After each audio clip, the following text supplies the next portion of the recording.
Good morning. If I haven't met you, my name's Stephen, and it's my joy to serve on the staff team here at Oasis Church. Who's excited for Christmas? Any hands? There's a few hands. Noah's excited. That's awesome. Who knows how many days left until Christmas? 17. Spot on. Someone's counting. Today, we're starting our Christmas series called The Sound of Hope, where we're going to be exploring the wonderful messages behind some of the most well-known Christmas carols. We're excited to discover how each of these beautiful songs points us to the beauty and wonder of our Savior, Jesus. Now, I realize that Christmas carols can be somewhat polarizing at times. There are those who absolutely love Christmas carols and they want to play them all year round. Perhaps you do. There are others who they love Christmas carols, but only at Christmas time. So maybe from the 1st of December, but definitely not on Boxing Day. And then there are those who perhaps would prefer to hear nails scratching on a chalkboard over another Christmas carol.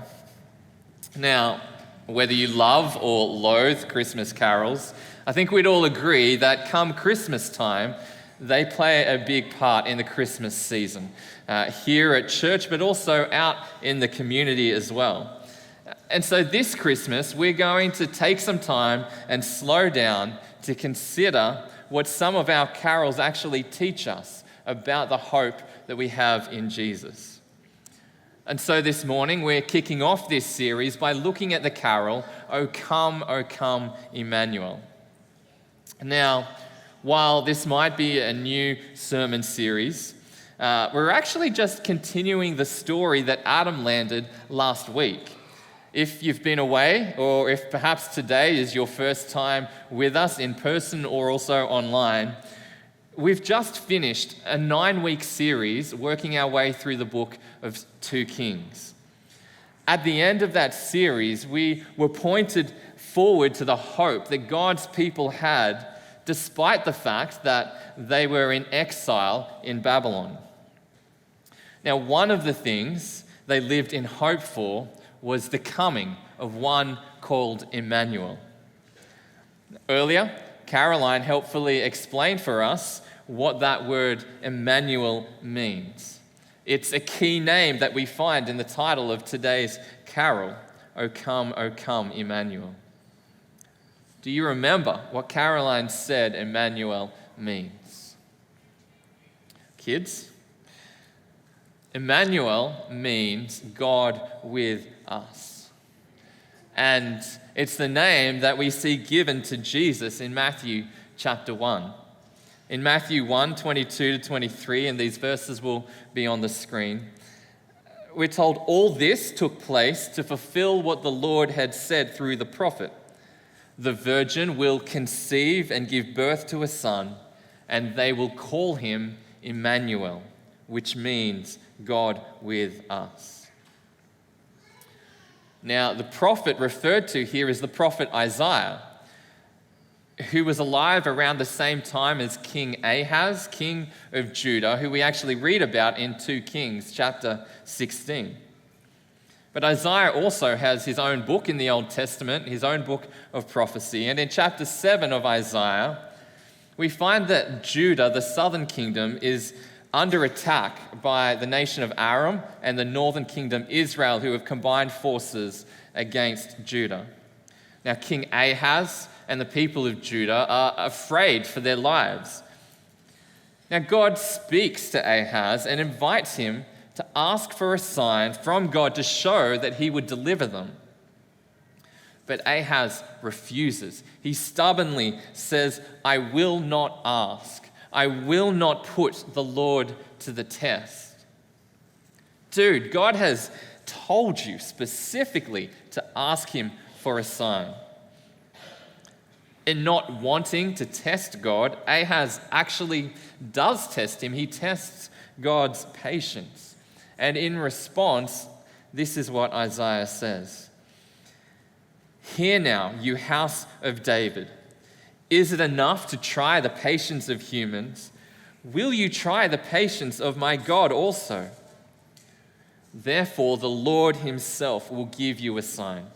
The virgin will conceive and give birth to a son, and will call him Emmanuel. Ahaz, you don't want a sign? Well, too bad. God's going to give you one anyway. And what a sign it is. That a virgin would conceive and give birth to a son, calling him Emmanuel, which, as we've found out, which we know means God with us. And this is big. This is life-changing, world-changing big. As we'll see this morning, we were created to live with God and to have God dwell among us. Have you ever felt like something is missing? Maybe that you long for something more.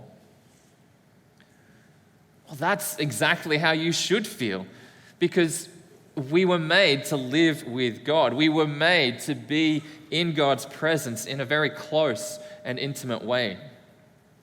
And this morning, we're going to see how Jesus, how Emmanuel, ultimately restores this incredible relationship as we look at 4 major plot movements that we find in the storyline of the Bible called creation, fall, redemption, and restoration.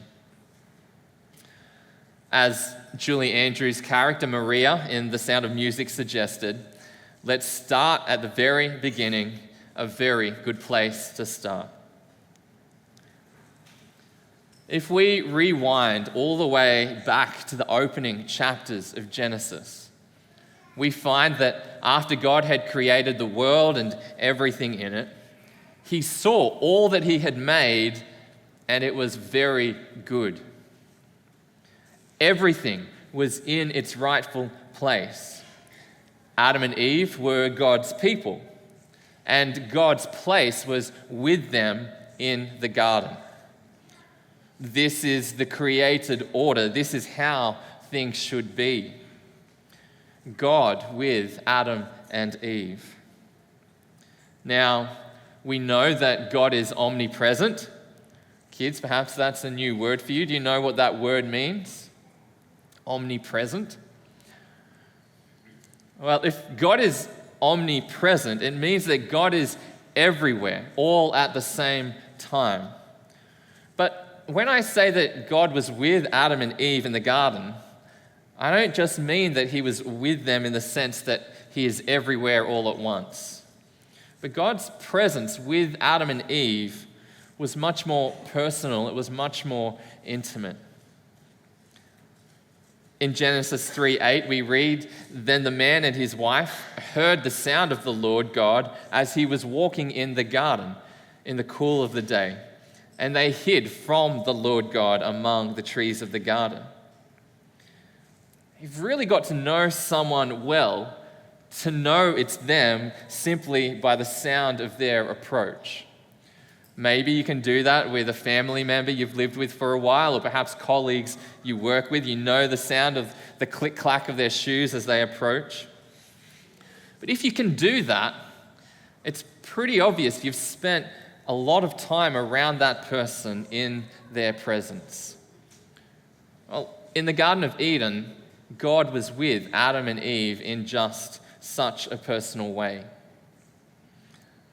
In this first plot movement, we see that God is with his people in the garden. But things don't stay that way. We know what happens next, right? The serpent tempts Adam and Eve, and they eat the fruit that God had specifically said, do not eat.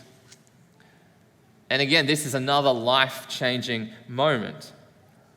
We call it the fall, where Adam and Eve become separated from God. Kent Hughes, a Bible commentator, writes, "In an instant, the original couple passed from life to death, from sinlessness to sin, from harmony to alienation, from trust to distrust, from ease to disease. It did not take a day, it took a millisecond. Because of what they did, Adam and Eve, and consequently all of humanity since, were removed from the Garden of Eden. We read in Genesis 3:23, "So the Lord God banished him from the Garden of Eden to work the ground from which he had been taken." Adam and Eve were banished. They were alienated, separated from the presence of God because of sin.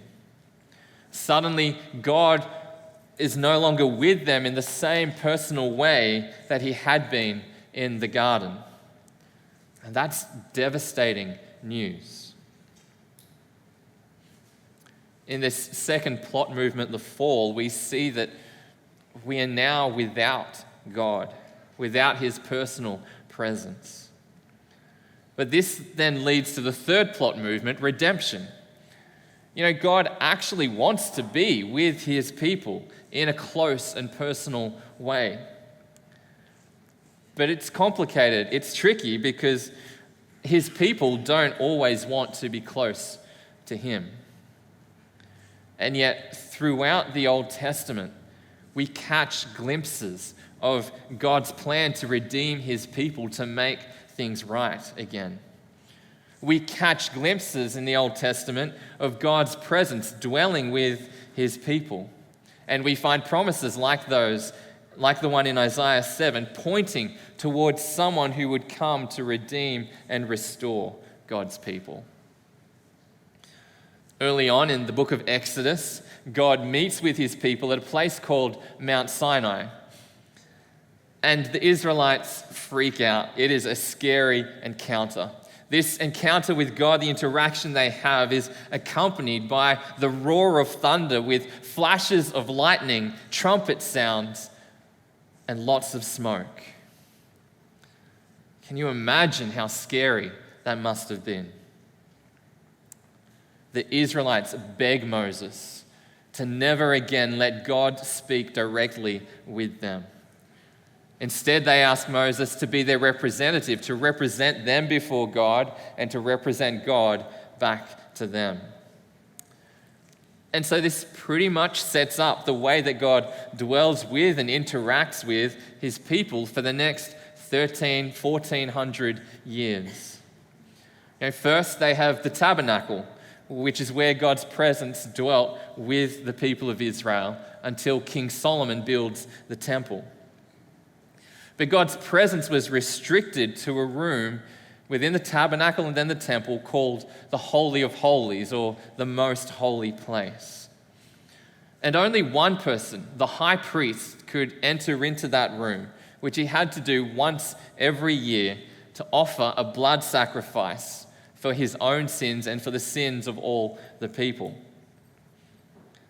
If anyone else entered into the Holy of Holies, the Most Holy Place, they would die. And if the high priest didn't prepare himself properly, he too would die entering into God's presence. Being in God's presence was no longer simply a walk in the garden, but it had become highly restricted. Nevertheless, God was still with his people. And then we get to 2 Kings. Because of the unfaithfulness, because of the wickedness of the kings of both Israel and Judah, both nations are conquered by invading armies and carried off into exile. At the end of the book, we see that the Babylonians conquer the southern kingdom, Judah. And in the process, they actually destroy the temple, the place where God's presence had dwelt for so many years amongst the people of Judah, is now completely destroyed. It's been burnt and completely destroyed. Can you imagine seeing that and wondering, how is God now going to dwell with his people? In that moment, perhaps it would seem as though all hope is lost. And yet, for those who would recall, they have the words of Isaiah the prophet, from 130 years earlier ringing in their ears. Therefore, the Lord himself will give you a sign. The virgin will conceive and give birth to a son and will call him Emmanuel. That is God with us. For those who had ears to hear, this gives a clue that things are going to change, that things will not be the way they always or seemingly have always been. As God's people faced the reality of an impending and then actual exile, those who believed in Isaiah's prophecy would have been longing for the coming of Emmanuel. You know, this Christmas carol wasn't written back then, but I can still imagine them singing the lyrics, O come, Emmanuel, and ransom captive Israel, who mourns in lonely exile here until the Son of God appears. God had a plan for his people. The prophet Jeremiah wrote to the exiles telling them as much. God had a plan to give them hope, to give them a future. He had a plan to be with them again in such a personal and intimate way that they would call on him, that they would come and pray to him, and he would listen.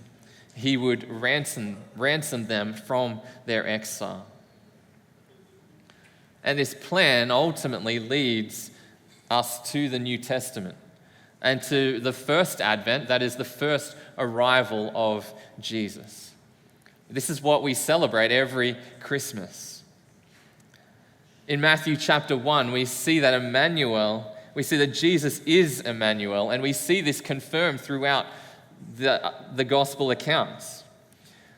In John's gospel, one of his disciples, and one of Jesus' disciples, Philip, says to Jesus, Lord, show us the Father, and that will be enough for us. To which Jesus replies and says, don't you know me, Philip?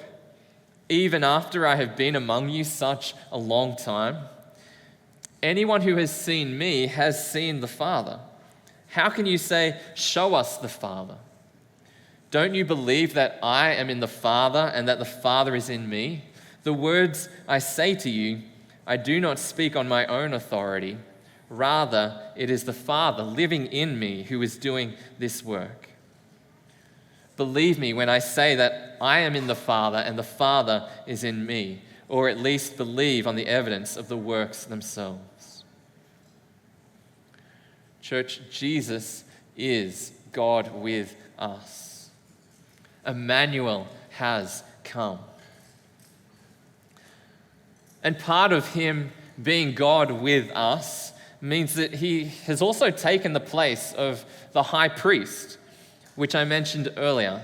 The high priest was tasked with entering the most holy place once a year to offer a blood sacrifice for his own sins and for the sins of the people.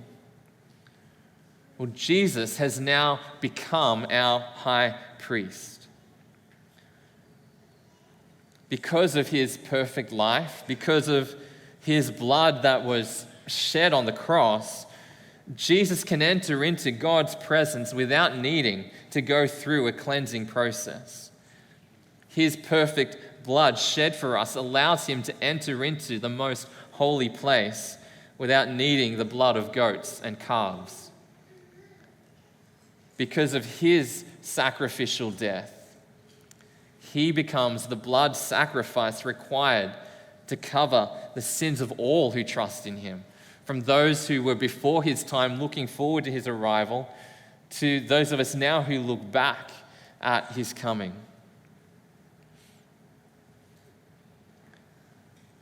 And he doesn't have to die again and again and again, or offer sacrifice again and again and again as the high priest had to do. But his death and resurrection once and for all have paid the price for our sins. This is what the lyrics of verse 4 in O come, Emmanuel allude to. They say, O come, our great high priest, and intercede. Thy sacrifice, our only plea. The judgment we no longer fear. Thy precious blood has brought us near. This is incredible news. This is amazing news for us. Jesus is Emmanuel, God with us. And because Jesus has come near to us, we can now draw near to God. This is why Christmas is such great news. Because Jesus has come and we get to rest in his finished work. Now, maybe that's also challenging news for some of us this morning. Our human nature tends to be stubborn at times. Culture has taught us to fend for ourselves. We've been taught to be independent, to do things ourselves. Have you ever said, "I can do it myself, thank you very much," or "Please, just let me do it"? And in doing so, we often ignore others' offer to help us. Offers of help that might even come from people far more qualified to do what we're trying to do ourselves. Well, is that you this morning? Are you trying to stubbornly work your own way back into right relationship with God? Or are you trusting in what Jesus has already accomplished for us? What might that look like for you this Christmas? To let go of being the one in control, to let go of having to be the one to do it all, to let go of striving to make things right in your own strength, and to humbly rest in the arms of Jesus, who has already accomplished everything needed for us to be made right with God. What sweet relief it is, what sweet news it is to be invited to rest in Emmanuel, God with us. And yet the story isn't finished. Yes, we've been redeemed by Jesus, but the fourth and final plot movement, restoration, is still something to look forward to. It's still something to come. Despite God being with us in Jesus and now through his Holy Spirit, we're still a long way short of what it was like back in the garden. I don't know about you, but I have this longing to be more perfectly in God's presence, to have a more personal, a more intimate relationship with him where I can constantly be in his presence. Well, as we consider what the future holds, I've got some good news and bad news to share with you this morning. The good news is there is going to be a second advent, a second coming of Jesus. And this is good news because on that day when he returns, he will take those who trust in him to be in God's presence forever. I love how in Revelation 21, John sees that at the end of time, God's dwelling place is once again among the people in a very personal, intimate way. John describes it as a day when there will be no more death, no more crying, no more mourning, no more pain. It'll be a day when God wipes away every tear. That's a very personal, intimate action. And these words are echoed in our carol this morning. "O come, thou King of nations bring an end to all our suffering. Bid every pain and sorrow cease and reign now as our Prince of Peace." Jesus' second coming isn't just some temporary fix. It's a forever fix. Forever we will be in God's presence. What joy and hope that brings to those whose trust is in Jesus. And so we wait with longing. O come, Emmanuel. Well, that's the good news. The bad news? On the day of Jesus' return, those who do not trust in him will face eternal judgment. They will face eternal separation from the goodness of God.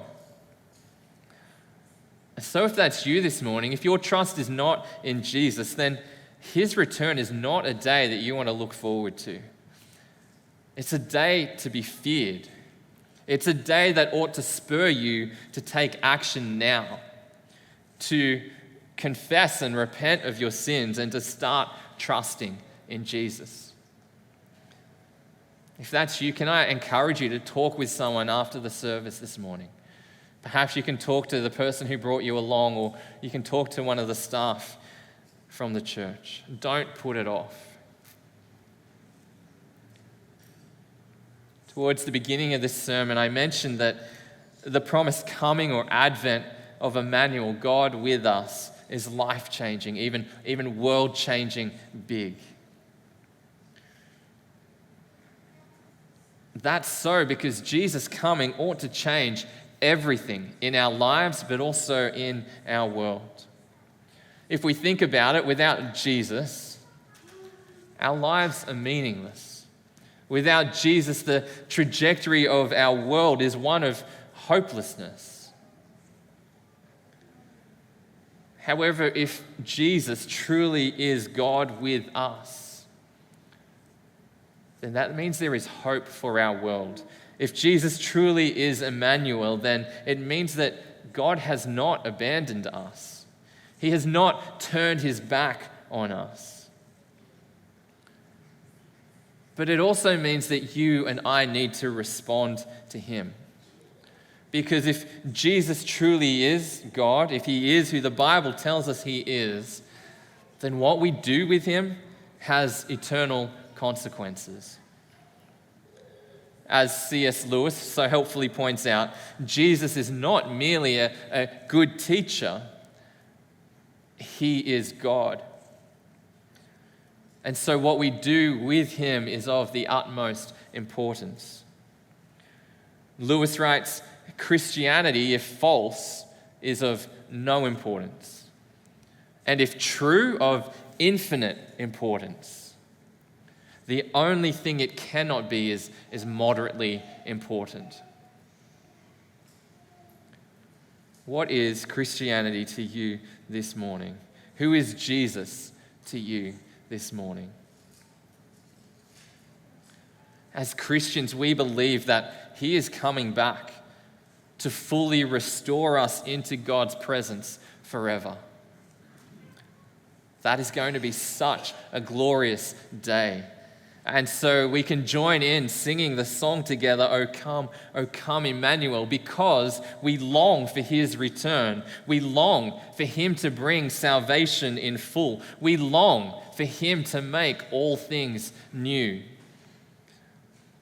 And as we long for Emmanuel to come, may the reality of what will take place on that day spur us on to consider what our response is to Jesus. May it spur us on to be genuine in our faith. And may it spur us on to be bold in declaring the good news of Jesus' perfect life, his sacrificial death, and his triumphant resurrection. O come, Emmanuel. Let's pray.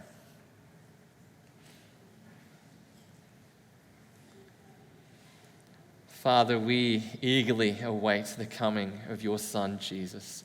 We thank you that you have already sent him once. We thank you for his advent, his arrival that we celebrate at Christmas time. Lord, forgive us for the times that we feel at home in this world and forget that actually we are destined for something much greater and better. Speed the return of Christ, so that we might live with him in glory forevermore. Amen.